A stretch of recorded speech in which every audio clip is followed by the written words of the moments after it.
Boa noite, boa noite. Iniciando mais uma edição do Radiosfera. Estamos aqui direto do Colégio Luciano Feijão. E nessa noite em que nós vamos falar hoje sobre física e biologia. Está aqui ao meu lado o professor Alex e também o professor Renan, que hoje vai esclarecer as dúvidas de vocês que estão em casa nos acompanhando nesse momento através do Facebook. Você também que nos acompanha através da Rádio Regional AM 1320. Lembrando para você que todo o material já está disponível no site do colégio. É só você acessar lucianofeijão.com.br que você consegue fazer download do material. Se você estiver acessando pelo seu computador, do lado direito da sua tela, você vai encontrar o nome Radiosfera e lá você consegue acessar todas as nossas aulas anteriores e também vai encontrar a aula hoje de física e de biologia. Também você pode acessar através do seu celular. Acessando o site do colégio no celular, você vai descer na barra de rolagem do seu celular. Lá você vai encontrar também a informação do Radiosfera e acompanhar o nosso programa ao vivo, os programas o qual a gente já fez anteriormente e todo o material que já está disponível. E eu começo cumprimentando aqui os nossos professores. Boa noite, professor Alex. Boa noite, Renan. Boa noite a todos aqui que estão presentes. Boa noite aí, principalmente aí para os nossos alunos do Colégio Luciano Feijão. Um forte abraço aí, que nós vamos começar uma noite aí maravilhosa, dando umas dicas aí importantes para esse vestibular da UVA aí de domingo, né, Renan? Com certeza. Boa noite, professor Renan. Boa noite, Vinícius. Boa noite, professor Alex. Boa noite, que estão nos acompanhando, principalmente os alunos fera do Luciano Feijão. Ótimo. E eu já passo para a primeira questão de física com o professor Alex, que vai esclarecer as dúvidas de vocês. Vamos lá, turma, para as últimas dicas nossas aí, né? Vocês estão com o material, acompanhem a primeira questãozinha, né, do material de vocês. O que é que ele diz? Ele diz assim, um bastão isolante é atritado com tecido e ambos ficam eletrizados. É correto afirmar que o bastão pode ter, olha, isso aqui é um assunto bem batido na UVA, certo? Que são os processos de eletrização. Como vocês sabem, a eletricidade, essa parte da eletrostática cai bastante na UVA. Quando não cai na primeira fase, cai na segunda. Então, assim, para a UVA, sempre aquele pensamento tranquilo, um pensamento simples, você não adianta querer olhar para uma questão e viajar. Então, assim, vamos focar o assunto.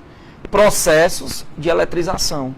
O que é que caracteriza, gente, um processo de eletrização? Um processo de eletrização nada mais é do que você pegar um determinado corpo e provocar um desequilíbrio no número de prótons e o número de elétrons.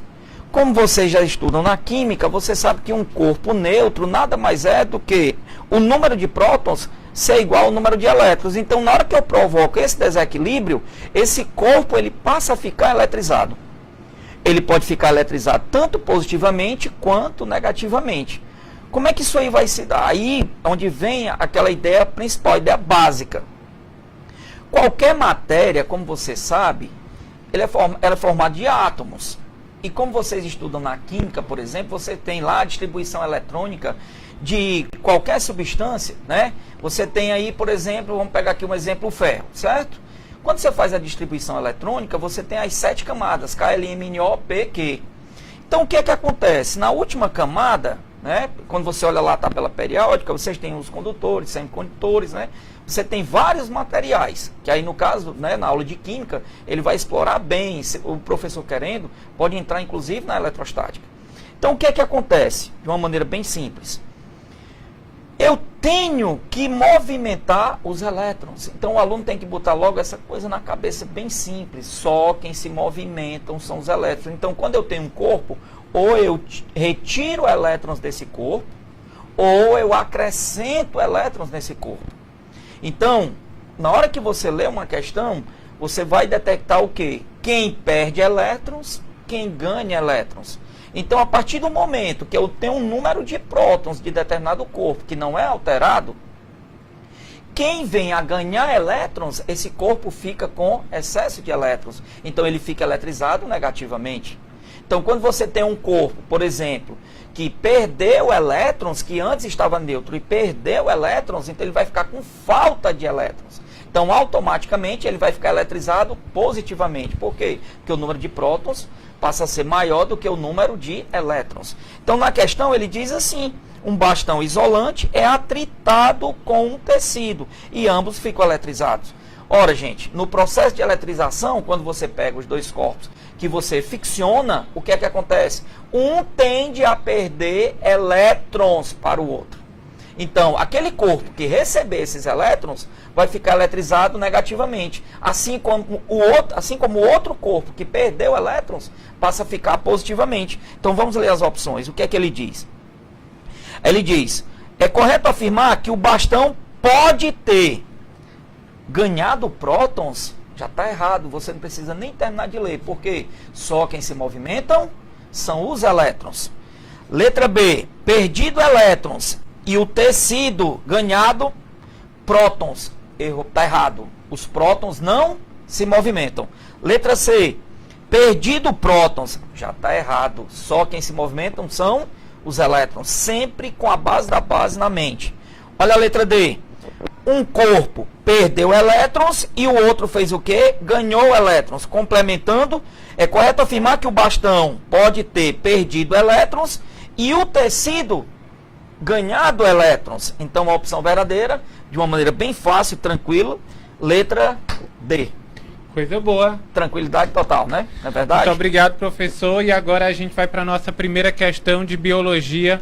Vamos lá, professor Renan, que também traz boas dicas. Vamos lá, galera. A primeira questão, ela está relacionada à histologia, um assunto que geralmente aparece nas provas de vestibular. A histologia é aquela área da biologia que estuda os tecidos, né? Aquele agrupamento de células diferenciadas e especializadas em determinada função. Tá? Vamos para a questão. As plantas e os animais, exceto as esponjas, exceto as esponjas, os poríferos são animais, são organismos multicelulares, tá? Mas eles não formam tecidos nem órgãos verdadeiros. Por quê? Porque o desenvolvimento embrionário deles vai até o estágio de blástula. Então não tem formação de tecidos embrionários, tá? São organismos formados por diversos conjuntos celulares que se integram e realizam funções definidas. Os tecidos dos animais vertebrados são classificados em 4 grandes categorias: epitelial, conjuntivo, muscular e nervoso. É bom que você, aluno fera, fique bem atento a isso. As características de cada tecido, né? O tecido epitelial é um tecido que praticamente não tem substância intercelular, então tem muito pouca, né? Já o conjuntivo tem muita substância intersticial, as células estão afastadas. O tecido muscular é um tecido adaptado à contratilidade, as células são alongadas, né? Apresentam proteínas contráteis, ok? Enquanto o tecido nervoso, as células apresentam prolongamentos para facilitar a captação de estímulos nervosos e a transmissão desses estímulos para outras células. Sobre esses tecidos é correto afirmar que a letra A diz assim: o tecido muscular se apresenta em 3 tipos: estriado esquelético, que é o que está ligado ao nosso esqueleto; estriado cardíaco, encontrado no nosso miocárdio, somente ali; e o não estriado ou liso. As células musculares são pequenas e circulares e se contraem devido ao encurtamento dos filamentos proteicos citoplasmáticos. Essa última informação está errada, porque as células musculares elas são alongadas, elas são vamos dizer assim, longas, né, para ter essa capacidade de se contrair e se distender, certo? E essas células elas podem ser cilíndricas, elas podem ser anastomosadas, ramificadas, ou então elas podem ser largas no meio e afiladas nas extremidades. Então, o item A, ele está falso.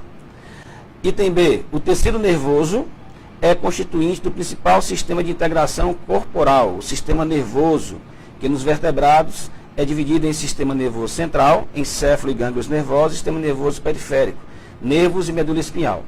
Nós temos 2 sistemas de integração, sistemas de controle, o sistema nervoso e o sistema endócrino, né? O sistema nervoso central, ele é dividido em encéfalo e medula espinhal, o que já torna esse item falso. Enquanto o sistema nervoso periférico é dividido em nervos e gânglios nervosos. Só para lembrar que do nosso encéfalo, né, partem 12 pares de nervos cranianos, e da nossa medula espinhal partem 31 pares de nervos raquidianos. Item C. O tecido epitelial também origina as glândulas, cujas células são especializadas na produção e eliminação de substâncias tóxicas ao organismo, as secreções. Bom, o nosso tecido epitelial ele é dividido em dois tipos: o tecido epitelial de revestimento e o tecido epitelial glandular ou secretor.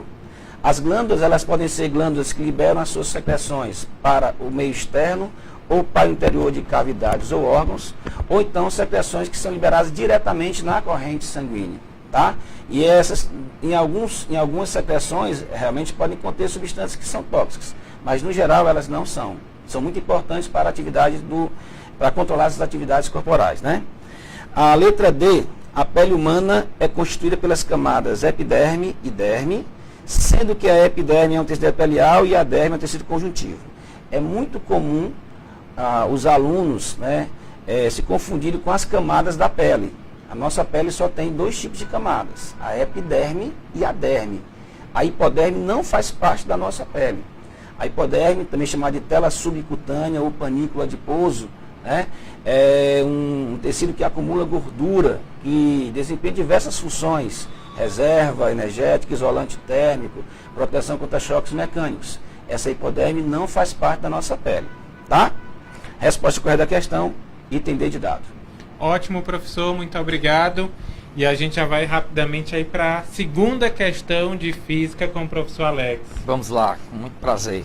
Deus quiser. Um forte abraço aí para os alunos do segundo ano também que estão pedindo aí no Quem está nos direto, acompanhando também aqui é viu? o secretário de Educação, professor Herbert Lima, nos assistindo, todo o pessoal que já nos acompanha. Muito obrigado a você, Felipe Gosch, também aqui nos assistindo. Muito obrigado aí pela sua audiência. Pessoal que nos escuta através da Rádio Regional também, muito grato. E as dúvidas podem encaminhar para a gente através aí do Facebook, que a gente responde no Facebook do Colégio Luciano Feijão.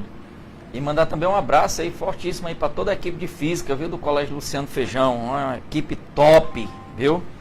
Vamos lá para a segunda questão. O que é que ele diz, turma? Ele diz assim, ó: duas cargas positivas separadas por uma certa distância sofrem uma força de repulsão.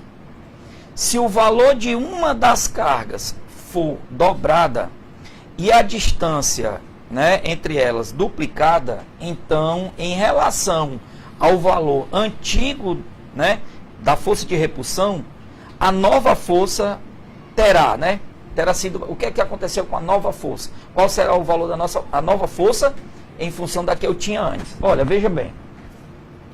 Uma revisão aqui rápida, né, com relação às forças de campo. Eu até em sala de aula eu gosto muito de deixar bem claro que o aluno ele tem que partir do átomo, certo? Como assim? Todo corpo que tem matéria, você pega aqui uma determinada massa, se você tem um corpo e é feito de átomo, então tem massa. Então se tem massa, gera ao seu redor um campo gravitacional.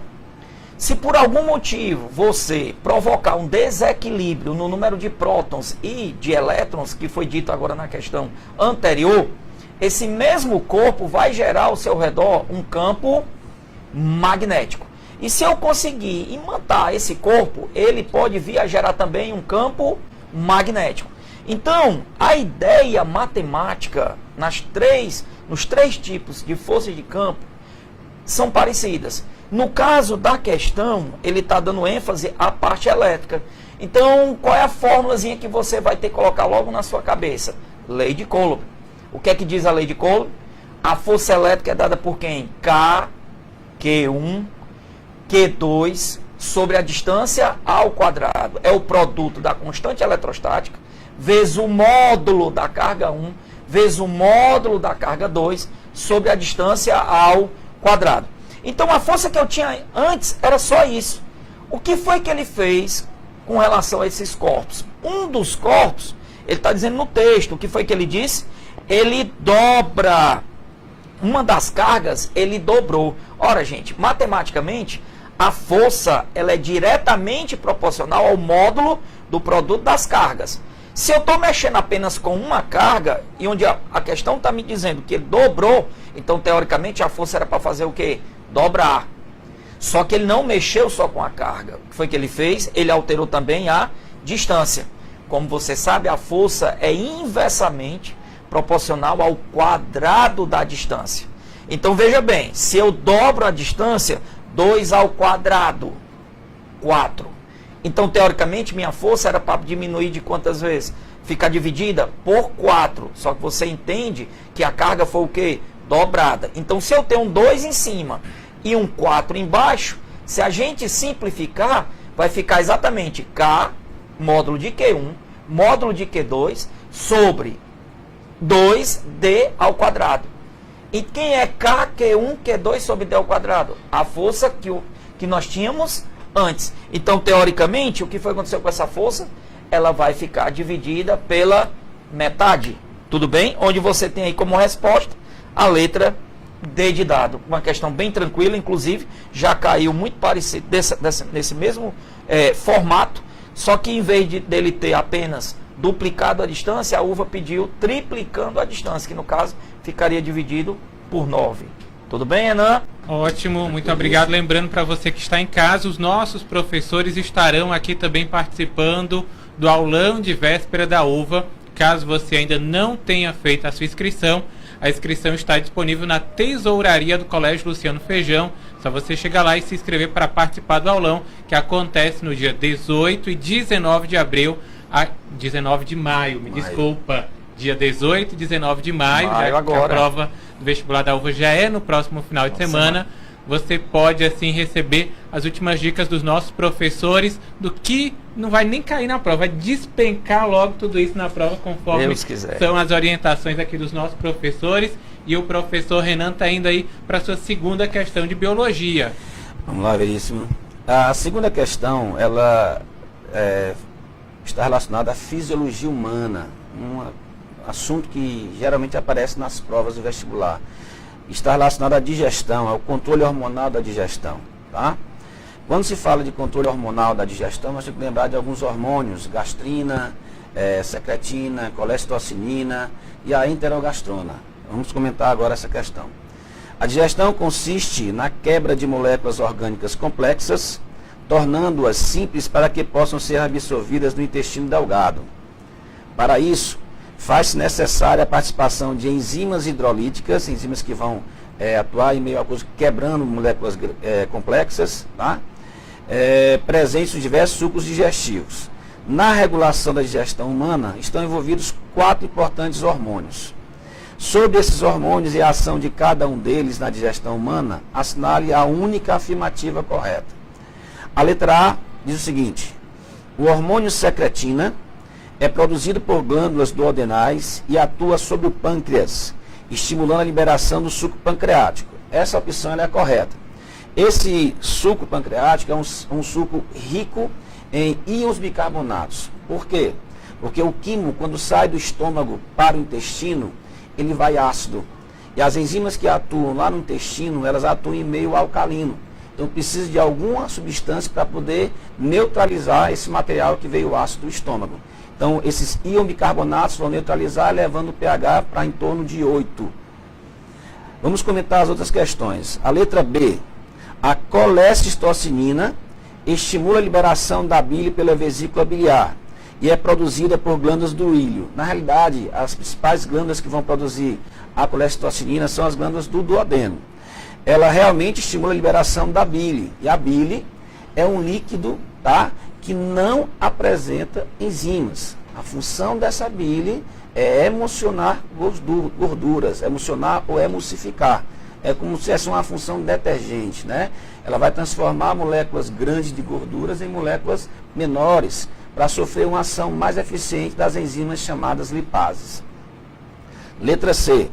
O hormônio gastrina atua sobre o estômago, inibindo a liberação do suco gástrico e a peristalse gástrica. Esse item está falso. Na realidade, o hormônio gastrina atua realmente sobre o estômago, estimulando a produção de suco gástrico. Quem vai inibir essa liberação do suco gástrico e também os movimentos peristálticos, tá? Que são movimentos involuntários, realizados pelo tecido muscular liso, é um hormôniozinho produzido também no duodeno, chamado enterogastrona. Ele é o inibidor gástrico. Letra D. Por não possuir enzimas hidrolíticas, a bile produzida pelo fígado e eliminada pela vesícula biliar não necessita de nenhum estímulo hormonal para a sua liberação. Esse item está falso. No item B, ele fala justamente da colecistocinina. Esse hormônio vai estimular, provocar a liberação dessa bile da vesícula biliar, tá certo? Para que ela possa atuar no duodeno. Então, esse item ele vai estar o quê? Falso. Resposta da questão, letra A de amor. Ótimo, professor, muito obrigado. E agora você que está em casa nos acompanhando, o material está disponível, a gente estava até aqui acompanhando o material. Você quer acessar pelo seu celular ou pelo seu tablet, é só você descer um pouco na barra de rolagem, você vai acessar o material da nossa aula de hoje, também nos acompanhar ao vivo através do site do colégio, e você que nos acompanha através do rádio tem acesso a todas essas informações. Agora a gente vai fazer um rápido intervalo e daqui a 1 minuto estaremos de volta trazendo mais dicas para todos vocês.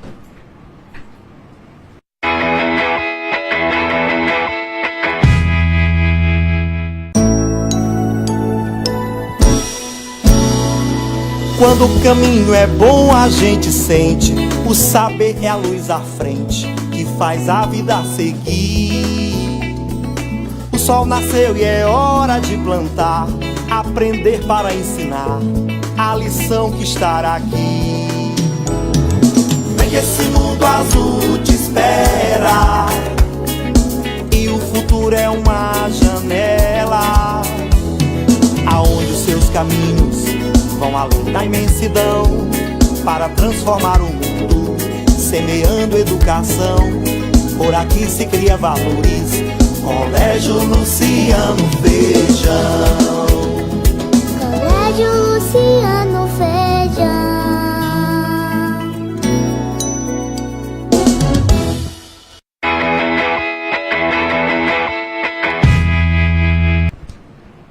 Estamos de volta, deu tempo de tomar uma água? Os nossos professores já tomaram água aqui, já estão com a garganta hidratada para mais blocos aqui de resposta e também de dicas para todos vocês. Lembrando, inscrição para o nosso aulão está disponível na tesouraria do colégio, dia 18 e dia 19. O último dia com você, né, professor? Isso. Boas dicas que vai ter aí na véspera do vestibular com os nossos professores. Você também vai estar presente no aulão, professor? Não, vou ficar só torcendo. Só torcendo pelos nossos alunos? Com Ótimo, certeza. Que bom. Então, vamos aí para mais uma questão e agora terceira questão de física com o professor Alex.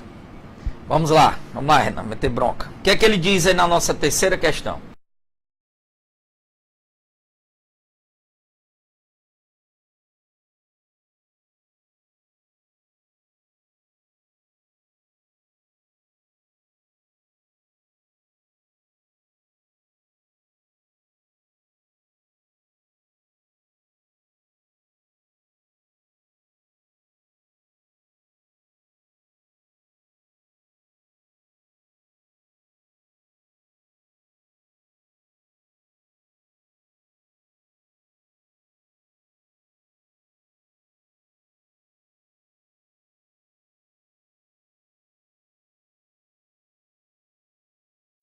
Deixar bem claro aqui que é um grande problema para o aluno, né?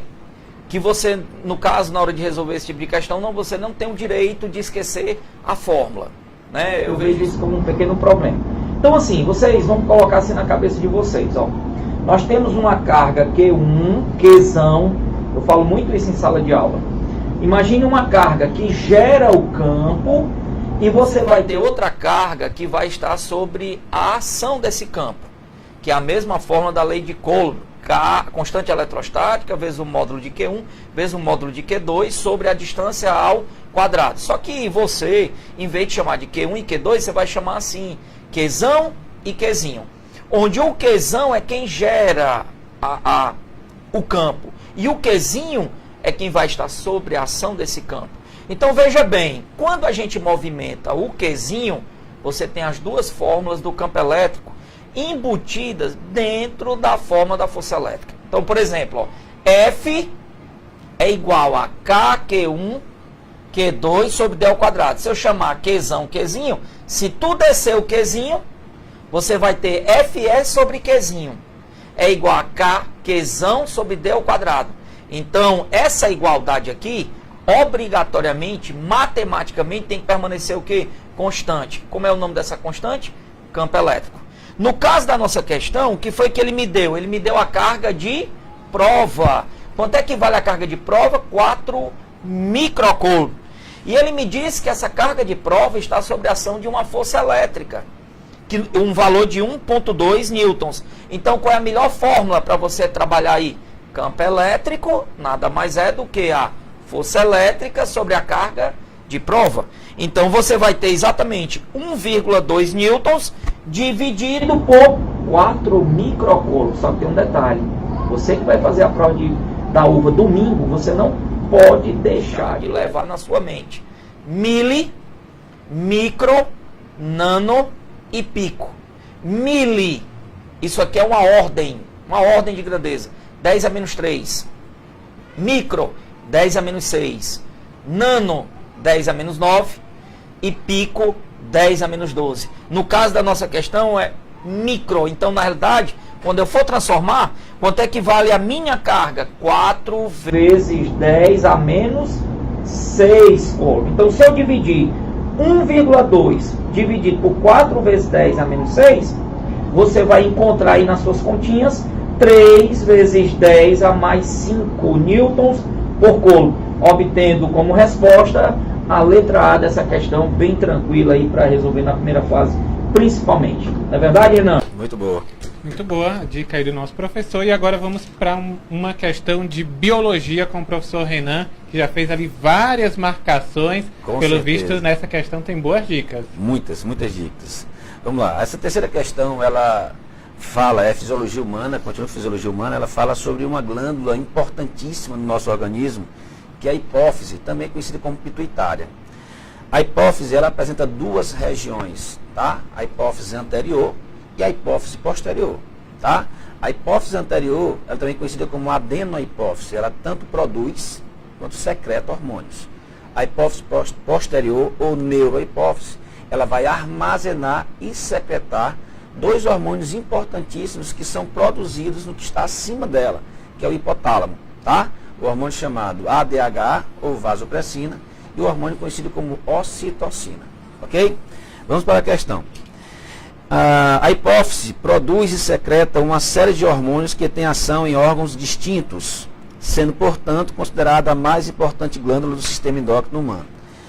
Os hormônios secretados pela hipófise, eles podem tanto estimular uma atividade do tecido, como também podem estimular outras glândulas a produzirem hormônios. São os hormônios trópicos, tá? Sobre os hormônios citados anteriormente, é correto afirmar que a letra A, o hormônio adrenocorticotrópico, também conhecido como corticotropina, tá? ACTH, é um esteroide secretado pela adenohipófise e exerce efeito inibitório sobre o córtex da adrenal ou suprarrenal. Nós temos dois erros nessa questão aí, tá? Primeiro, que o hormônio adrenocorticotrópico, ele não é um hormônio esteroide, ele não é derivado do colesterol, ele é um peptídeo, tá? É formado por aminoácidos. E segundo, que ele não exerce efeito inibitório, ele exerce efeito estimulante, ele estimula, tá? Ele faz com que o córtex da adrenal, que é a parte mais externa da glândula, possa produzir hormônios, tá? Mineralocorticoides, glicocorticoides ou hormônios androgênicos, ok? Item A falso. Letra B, a secreção dos hormônios T3, T4 e calcitonina é controlada pelo hormônio tireotrópico, também chamado de tireotropina, TSH, produzido pela hipófise. Na realidade, o T3 e T4, realmente, eles são produzidos pelo estímulo TSH, tá? Mas a calcitonina não. A calcitonina, produzida pelas células parafoliculares dessa glândula, ela vai ser produzida quando a taxa de cálcio estiver alta no sangue, fazendo com que esse cálcio seja mobilizado principalmente para os nossos ossos, nosso esqueleto, que é um reservatório mineral. Além disso, essa calcitonina também vai reduzir a absorção de cálcio no intestino e a reabsorção de cálcio nos rins, tá? Então, quem vai estimular a produção de calcitonina é a concentração de cálcio no sangue. Só para lembrar, existe o hormônio tá? Que é produzido por 4 glândulas que estão atrás dessa tireoide, que são as paratireoides, que tem uma ação antagônica à calcitonina, que é o parato-hormônio, tá ok? Então esse item aqui está falso. O T3 e T4, né, triiodotironina, tetraiodotironina, esses hormônios, eles precisam do iodo para serem fabricados. Caso falte, né, nós podemos ter algum problema na nossa tireoide, né? Desenvolver, por exemplo, o bócio endêmico, caso não tenha isso na sua nutrição, um problema que acometia muito no passado, tá? Letra C. O hormônio luteinizante, que é o LH, atua sobre o ovário e determina aumento dos níveis do hormônio folículo estimulante após a ovulação. Esse item está falso. O LH, ele vai, vamos dizer, principalmente ele promover a ovulação. E quando ocorre a ovulação, que é a liberação do ovócito, do folículo, ovócito secundário, se não esquecer isso, tá? Esse ovário vai ficar com as características que nós chamamos de corpo lúteo, tá certo? E esse ovário vai ficar produzindo principalmente agora progesterona, ok? A letra D, a vasopressina, secretada pelo lobo posterior da hipófise, é responsável pela reabsorção de água nos túbulos renais. Essa opção ela está correta. A vasopressina ela é produzida no hipotálamo, armazenada na neurohipófise e liberada, principalmente quando você está, vamos dizer assim, não está se hidratando muito bem, você vai promover uma maior reabsorção de água. Por isso que às vezes você vai analisar a sua urina, a coloração dela, ela está com um amarelozinho forte. Aquelas pessoas que gostam de tomar sua cervejinha em determinados períodos, né? Quando bebe um pouquinho, às vezes dá vontade de você ir ao banheiro, quando você vê a sua urina está bem clarinha, transparente, né? Porque o álcool, ele inibe a produção e a liberação desse hormônio. E a pessoa perde muita água. Daí, um dos sintomas da ressaca no dia seguinte é o quê? É a sede, porque ele desidratou demais. Então, essa história que você deve tomar para curar a ressaca, tomar outra cervejinha, isso não funciona. Você vai desidratar mais ainda. Certo aí, Alex? Rapaz, eu não sei não, porque eu não bebo, eu só bebo água. Eu vou até tomar água. Você quer água? Olha, depois dessa eu vou até... A resposta é a letra D de dado. Estou me hidratando Tome aqui, água, você que está em Viu? casa, fique bem hidratado. Exato. Seria bom se nós não estamos incentivando ninguém a tomar cerveja não faz mal para ninguém. Tomar um copo de cerveja e beber um copo com água. Será que dá certo? Olha aí, uma garrafinha, né? Será que lembra? Vamos lá, professor, para a Vamos nossa lá, quarta meter bronca questão. aí. Na hora agora aí, estão pedindo aqui, mandar um abraço aí pra galera do terceiro ano também, viu? Do cursinho Uva, do Colégio Luciano Feijão.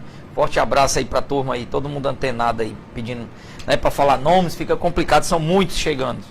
Então nós temos aí a quarta questão. O que é que ele diz? Olha, uma questãozinha de óptica para vocês. Ele diz assim, ó: admita que o Sol subitamente morresse, ou seja, sua luz deixasse de ser emitida. 24 horas após o evento, um eventual sobrevivente, olhando para o céu, sem nuvens, veria. O que é que ele iria conseguir visualizar? O que é que ele está querendo aqui pelas opções? Já chama a atenção do aluno. Aquela ideia de fonte, o que, gente? Primária e fonte secundária. O que é que significa uma fonte primária? É uma fonte que emite luz própria. O que é que significa uma fonte secundária? É uma fonte que reflete luz de uma primária. Então, né, é muito comum o aluno às vezes confundir um pouquinho, tomar muito cuidado, que a UVA ultimamente está colocando bastante questões teóricas, né, para pegar o aluno também. Por exemplo, às vezes na sala de aula a gente pergunta: uma lâmpada incandescente é uma fonte primária ou secundária? Aí só em um aluno, né, ouvir a palavra lâmpada, ele já associa que a lâmpada é uma fonte primária. Só que você tem que entender uma coisa: a lâmpada está acesa ou apagada? Se ela estiver acesa, ela se comporta como uma fonte primária. Mas se ela estiver apagada, eu estou conseguindo visualizar a lâmpada. No entanto, eu estou conseguindo visualizar a lâmpada porque ela está refletindo. Então, ela se comporta como uma fonte secundária. No caso da Lua, a Lua também não emite luz própria. Quando você tem aí Lua cheia, né? Na realidade, a Lua é uma fonte secundária. Está refletindo os raios do Sol. Então, você lendo aqui as opções, o que é que nós teríamos? Letra A, a Lua e estrelas. A letra A está errada porque ele colocou lua. Na realidade, se nós estivéssemos olhando para o céu, nós só iríamos conseguir visualizar, se o Sol, né, no caso, morresse, eu só iria conseguir visualizar algumas estrelas. Então a letra B ele coloca lua e a letra C somente estrelas. Verdadeiro. Tudo bem? E na letra D ele diz completa escuridão. Falso. Porque a letra C? Porque as estrelas emitem luz própria. Eu não vou entrar aqui no mérito, por exemplo, se ela já existe ou não, devido à distância, como vocês sabem, né? Que no caso na astronomia é em anos-luz. Eu posso estar visualizando uma estrela, a luz emitida por uma estrela, e ela já não mais existir, certo, Renan? Existe esses contratempozinhos, que não é o caso da questão aí pra gente. É uma questão tranquila, de primeira fase, que daria para o aluno resolver aí numa boa. Tranquilos? Ótimo. Tranquilos. O professor Renan também já está aqui afiado com mais uma questão para você que está em casa. Vamos lá, biologia. Uma questão boa, questão muito assim, do cotidiano, né? Em pessoas normais, a concentração de glicose no sangue é estável e corresponde a cerca de 1 grama de glicose por litro de sangue. Logo após uma refeição rica em açúcar, a quantidade de glicose no sangue aumenta. Porém, volta algumas horas depois a taxa de 1 grama por litro aproximadamente. Por outro lado, mesmo que o organismo esteja em jejum durante várias horas, essa concentração permanece inalterada.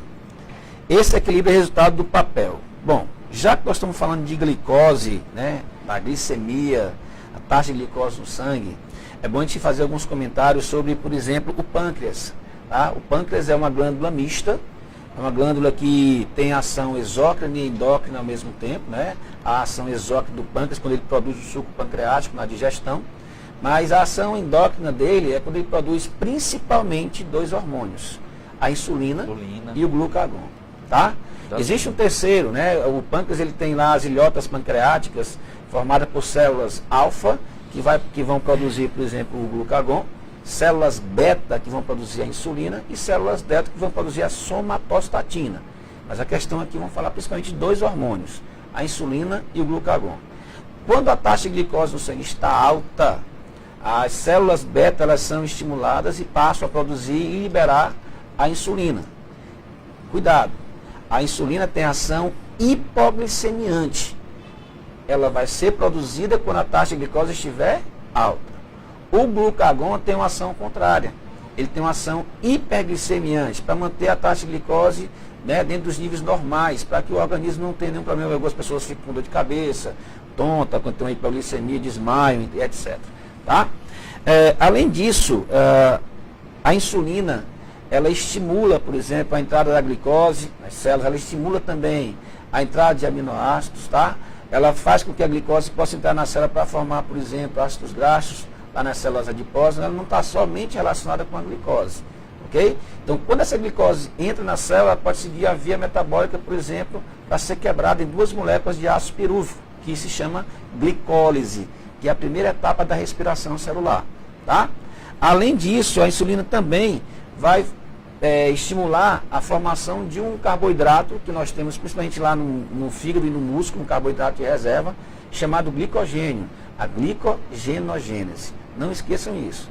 O glucagon tem uma ação contrária, tá? O glucagon, ele estimula a quebra desse glicogênio para liberar a glicose no sangue e também estimula a formação de nova glicose a partir de compostos não glicídicos, processo conhecido como gliconeogênese. Vamos para a questão.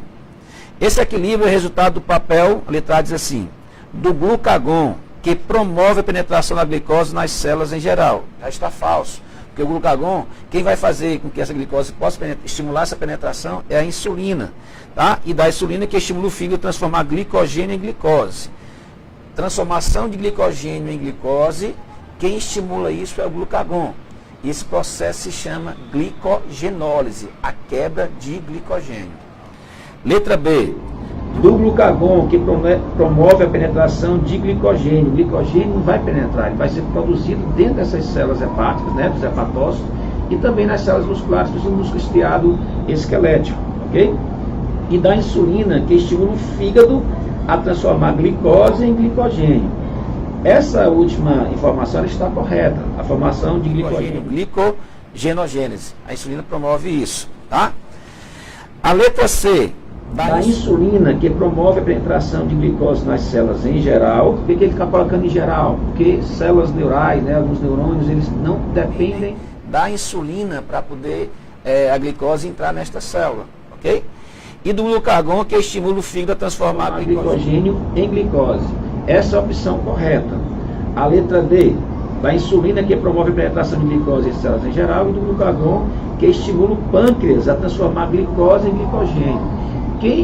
O pâncreas não faz isso, tá? O fígado vai transformar glicogênio em glicose pela ação do glucagon. Vale a gente lembrar só uma coisa, em relação ao diabetes, né? Existem vários tipos de diabetes. Diabetes insípido, diabetes gestacional, diabetes mellitus, né? O insípido é quando o indivíduo não está produzindo o ADH, tá? E por conta disso ele perde muita água, né? Às vezes pode chegar até a perder aproximadamente 15 litros de água por dia. Então ele tem que repor essa água de alguma maneira, né? E o diabetes mellitus, que tem o diabetes mellitus tipo 1 e o tipo 2. O tipo 1, ele é insulino dependente. O tipo 2 não. Ele deve ter uma redução na sensibilidade, ou então uma redução no número de receptores para a insulina, ok? Fique bem atento nessas informações em relação ao diabetes. Resposta da questão, letra C de casa. Ótimo, muito obrigado, professor. A gente vai fazer um rápido intervalo, 1 minuto, e depois estaremos de volta com as últimas questões dos nossos 2 professores. Aqui deu uma parada.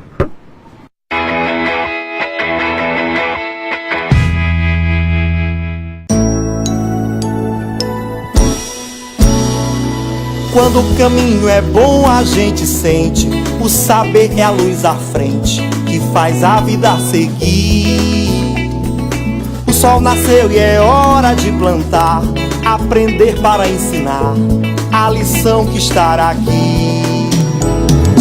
Vem que esse mundo azul te espera e o futuro é uma janela aonde os seus caminhos vão além da imensidão para transformar o mundo, semeando educação.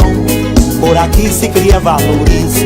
Colégio Luciano Feijão.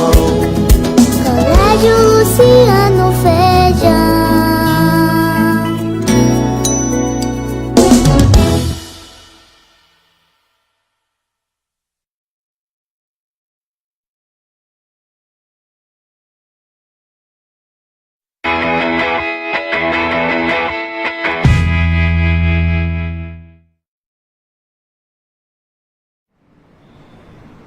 Estamos de volta. Temos aqui mais uma questão com o professor Alex.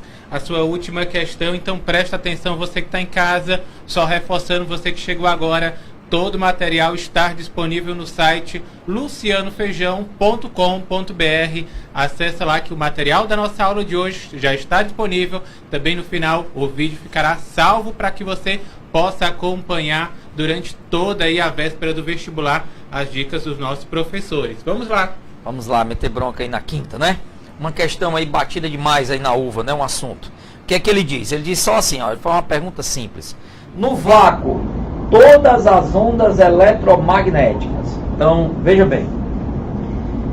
Toda onda, ela tem velocidade, ela tem comprimento e ela tem frequência. Tudo bem? E tem outras variáveis também. Mas assim, o que é que eu quero que o aluno tente manter para a prova de domingo? Primeiro aquela fórmula, V, né, que os professores falam muito em sala de aula, vem lamber ferida, né? V lambda F. Como é que eu calculo a velocidade de uma onda? É o seu comprimento vezes a sua frequência. O que é que acontece? O aluno, ele cria uma confusão muito grande na mente quando a gente sai, por exemplo, do vácuo e vem para outro meio, onde nós vamos ter um índice de refração diferente. E isso pega realmente muita gente. Então assim, o que vocês têm que manter na cabeça?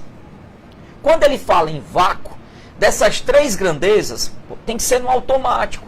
O que é que vai permanecer constante para qualquer onda eletromagnética? Quando ele fala ondas eletromagnéticas, vamos pensar assim, vamos para a óptica, Vamos pensar no espectro eletromagnético, no caso da luz visível, onde você tem o vermelho, o alaranjado, né, na ordem o amarelo, o verde, o azul, o anil e o violeta, né? Porque eles adoram exatamente jogar as cores para o aluno criar uma certa confusão com relação a comprimento, velocidade e frequência. Então, assim, independente da cor, por exemplo, se você pegar o vermelho e se você pegar, por exemplo, o azul, essas duas cores no vácuo, elas viajam a uma mesma velocidade, que é a que você conhece, chamada velocidade da luz, que é de 3 vezes 10 a 8 metros por segundo. Agora, olha que coisa interessante. O aluno chega, sempre me questionam na sala de aula, mas Alex, o vermelho não tem um comprimento de onda e não tem sua frequência? É exatamente aí onde está a brincadeira. No vácuo, o que é que acontece? Elas viajam a mesma velocidade.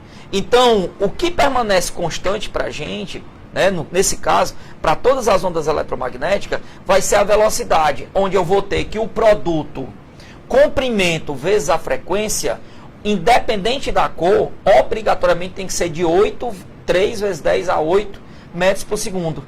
Então, se você pegar, por exemplo, o vermelho tem maior comprimento de onda do que comparado com a luz azul. Mas em contrapartida, já que o vermelho comparado com o azul tem maior comprimento de onda, ele tem menor frequência.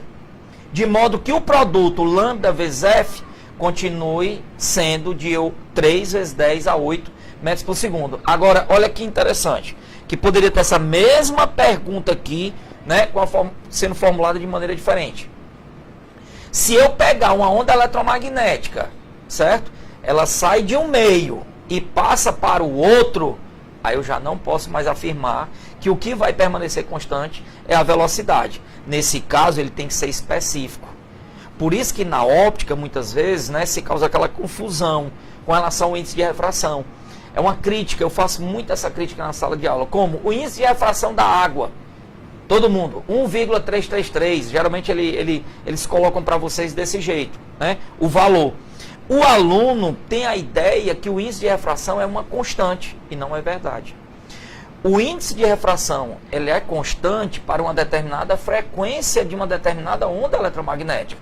Então, por exemplo, se você pegar a água vai oferecer um índice de refração diferente para a luz vermelha, assim como para a luz azul. Então, o que é que não vai mudar quando você tem uma onda eletromagnética que passa de um meio para o outro? O que é que você pode afirmar? Não há mudança na sua frequência. Então, por exemplo, se o azul vem no vácuo, certo? Se propagando no vácuo e passa para a água, não vai deixar de ser azul. Então, nesse caso, só o que é que não iria mudar? A frequência. Mas, em contrapartida, a velocidade diminui. Entende? Então, a pergunta da questão é, no vácuo, não é na água, não é na glicerina, nem é no vidro. Né? Não é mudando o meio, ele está colocando especificamente o vácuo. Então, neste caso, no vácuo, todas as ondas eletromagnéticas viajam com a mesma velocidade. O que é que ele diz na letra A? Tem a mesma frequência. Não. Para ter a mesma...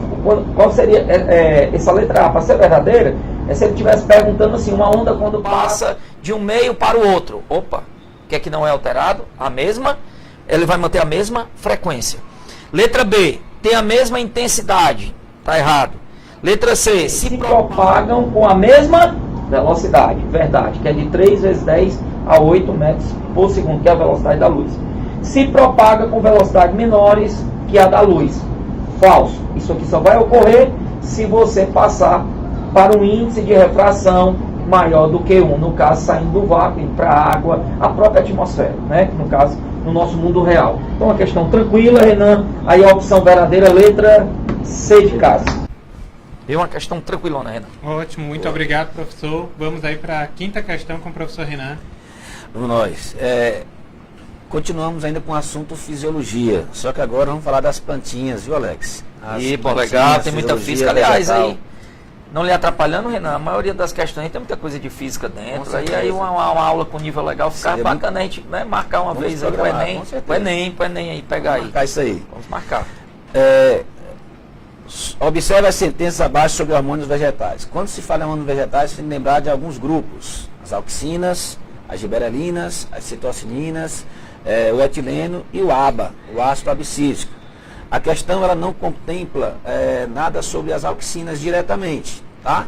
As auxinas são grupos de hormônios muito importantes no desenvolvimento da planta, tá? Tanto para a questão de formação de fruto, de controle da permanência desse fruto na planta, do envelhecimento, uma série de coisas, tá? Infelizmente, professor Alex, a gente sabe que muitas pessoas usam a ciência para algo negativo, né? Com certeza. Para prejudicar a própria humanidade, né? E você sabe que na Guerra do Vietnã, aquele agente laranja, né, que usaram para provocar a desfolhagem lá e tudo mais, ali era uma auxina sintética que provocava a queda daquelas folhas, né? Mas também tem muita coisa boa. E tem da quinta questão. O etileno é um fito-hormônio encontrado em todas as partes do vegetal, principalmente na base do ovário, inibe a multiplicação e o crescimento das células, estimula a dormência de gemas e sementes e promove, grife só essa última parte aí, a abscisão de folhas, flores e frutos, ou seja, a queda dessas estruturas. Quando falar de etileno, 3 coisas vocês vão ter que lembrar. Esse etileno é importante para provocar o amadurecimento do fruto, ele é importante para provocar a queda de folhas, flores e fruta, o envelhecimento também da planta. Então, é amadurecimento, senescência e abscisão. É interessante a gente perceber que em período de seca, né, algumas plantas da caatinga elas perdem as suas folhas por um mecanismo adaptativo. Ela está submetida a um estresse hídrico, e isso faz com que a planta ela aumente a produção desse etileno, fazendo com que essas folhas elas caiam para reduzir, tá, a evapotranspiração. Com certeza, muitas pessoas já fizeram em casa, né, tiveram a ação desse etileno quando pegaram um fruto verde e enrolaram no papel e guardaram ali para ele pudesse amadurecer mais rápido. Tá? Então, isso é uma ação do etileno. Esse item 1 ele está falso. 2.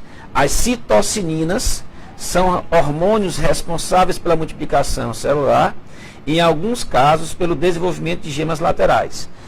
Esse item está verdadeiro. As citocininas são hormônios que estimulam a divisão celular, citocinese, né? E esse hormônio, ele, vamos dizer assim, ele retarda o envelhecimento da planta. Enquanto o etileno, ele estimula esse envelhecimento, as citocininas, elas retardam, têm ações o quê? Antagônicas. Item verdadeiro. 3. As giberelinas são hormônios presentes em quase todo o vegetal, sendo mais abundantes nas sementes jovens. São responsáveis pelo alongamento do caule, crescimento das folhas, floração, desenvolvimento dos frutos e interrupção da dormência.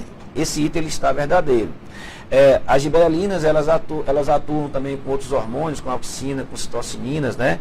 Na questão aqui fala de interrupção da dormência. A planta, a semente, ela pode produzir, por exemplo, um hormônio para manter essa dormência como um mecanismo de proteção, para que ela possa germinar no momento adequado, né, para que a plantinha possa se desenvolver normalmente. Essas giberelinas também podem atuar, por exemplo, estimulando o desenvolvimento daquelas plantas anãs, plantinhas baixinhas, né, que por algum motivo não estão produzindo esse hormônio. Tá? Item 3 verdadeiro. O item 4. O ácido abscísico é responsável pelo amadurecimento e pela abscisão dos frutos, além de promover a floração e a abscisão de folhas e frutos. Na realidade, ele não faz isso. O ácido abscísico ele é importante, por exemplo, para provocar o fechamento dos estômatos. Uma estruturazinha, um poro encontrado nas folhas, principalmente na região abaxial dessa folha, que regula a perda de água na forma de vapor. O nome ácido abscísico pode levar o aluno a cometer uma falha achando que ele vai atuar na abscisão foliar. Achava-se isso, mas não é ele que faz isso aí. Ok? Só uma perguntinha aqui para os nossos amigos aqui. Vocês já ingeriram algum fruto sem semente? Já. Já, né? É muito comum na sala de aula os alunos, quando nós fazemos perguntas, né, em relação à banana. Né? A banana é um fruto partenocárpico. O que é um fruto partenocárpico? É aquele em que o ovário se desenvolveu sem ocorrer fecundação. Aqueles pontinhos escuros que estão presentes na banana são óvulos não fecundados. Então, cuidado, não confundir frutos partenocárpicos com pseudofrutos, tá? São coisas diferentes. A banana, o fruto verdadeiro é aquele que deriva do ovário da flor, certo? A gente comete muita falha por aí, o caju. Caju, né? O fruto verdadeiro do caju é a castanha. Ainda lembro. A maçã, coisa, viu, menino? tá vendo aí? Lembro. A maçã, por exemplo, a maçã, aquela parte que nós consumimos, né? Ali não deriva do ovário. A parte interna, onde estão as sementes, é que vem do ovário. Então a maçã também é um pseudofruto. Resposta à questão, letra B de bola. Muito obrigado, professor. A gente está chegando à conclusão dessa nossa edição de hoje do Radiosfera. Amanhã estaremos de volta trazendo aí as últimas dicas para você que está se preparando para o vestibular da UVA, mas reforçando que no dia 18 e 19 acontece o aulão de véspera aqui no Colégio Luciano Feijão. Muito obrigado, professor Alex. Muito obrigado aí a todos. Foi muito legal aí participar aí dessa reta final aí com vocês. E mandar um forte abraço aí para os nossos alunos, né? E todos que estão nos ouvindo. E a dica é simples nessa reta final. Faça uma revisãozinha de leve. Procure dar uma olhada nas fórmulas. Se tratando de física, né? A prova da UVA, na realidade, as questões são aplicação direta de fórmula. Então, você ter a memorizar as fórmulas é importante. Então, faça aquela última revisãozinha de véspera que vai dar certo, certo? Aquela oraçãozinha antes, segurando na mão de Deus, que vai dar certo. Segura e vai. Segura e vai. Lá Viu? nada, dá Muita tudo fé. certo para os alunos de fera do Colégio Luciano Com Feijão. certeza. Professor Renan, boa noite, muito obrigado pela sua presença. Eu que agradeço, foi muito bom participar desse momento aqui. Espero que nós tenhamos aqui contribuído de alguma forma para você, aluno fera Luciano Feijão, que esteja bem preparado. E uma dicasinha, não vá ficar estudando a noite toda, a madrugada toda não. Descanse, repouse, tá? Vai fazer a prova tranquilo, que vai dar tudo certo. Já deu certo. Só esperando só o seu nome lá na relação dos aprovados. Boa sorte. Ótimo, muito obrigado aos dois professores. Reforçando para você que está em casa nos acompanhando, no próximo sábado acontece aqui a abertura da SEC, organização também do Colégio Luciano Feijão, dos nossos alunos e dos nossos coordenadores. Participe da abertura, uma caminhada pela paz, já que é o tema da edição deste ano, falará sobre paz, a SEC 2018, abertura às 7h30 da manhã do próximo sábado, saindo aqui do Colégio Luciano Feijão. Venha você também participar. Muito obrigado a todos que ficaram conosco nesta noite. Tchau, tchau e até amanhã.